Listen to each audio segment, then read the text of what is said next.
This is the P-One pickleball paddle by Nicol.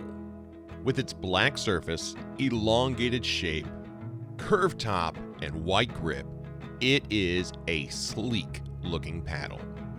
Constructed with a 16mm polypropylene honeycomb core, the P-One features a high grit textured surface layered on top of a carbon fiber twill weave.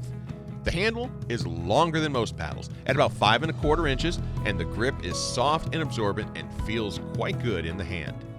As for the paddle weight, well, I couldn't find any specification for weight provided on either the Nicol website or their Amazon listing, but I can tell you the paddle I received weighed in at 7.9 ounces. But in terms of weight balance, the P-One is pretty evenly balanced, and if anything, it may be just ever so slightly on the head-heavy side of the equation. In terms of play, my 3-point-something self felt right at home playing with the P-One. I've been playing exclusively with the Joola Hyperion CIS 16 for the last few months, and the two paddles really played very much the same.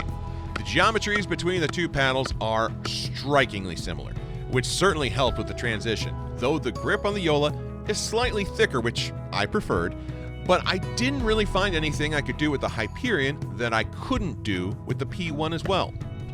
I'm a big fan of the shape of the P-One, and I love the little bit of extra reach it provides. Plus, I gotta say, I love the look of that curved top edge. Much like the Hyperion, my favorite thing about the P-One is the handle.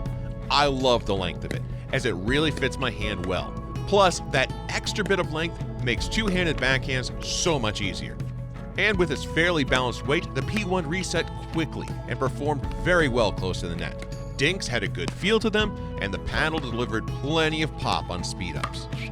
While playing, I found that the surface grit, which is definitely noticeable at the touch, did help with spin and control, though I'm anxious to see how that grit holds up long-term. Overall, I found the P-One to be a fairly forgiving paddle to play with, and while I could definitely tell when I found the sweet spot, I don't think I would classify the P-One as a power paddle. It definitely has more pop than the beginner paddles I started with, but not nearly as much as some of the other paddles I've played with since. Now, you could certainly squeeze some more power out of the P-One by adding some lead tape to the head of the paddle, but you gotta realize that additional swing weight will come at the cost of hand speed. And personally, I'm gonna keep the P-One as it is, as I really like its feel and balance when playing at the kitchen line.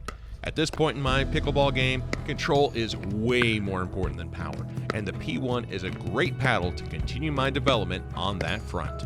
All in all, I have to say I'm extremely pleased with the P-One, and I look forward to playing with it even more in the future.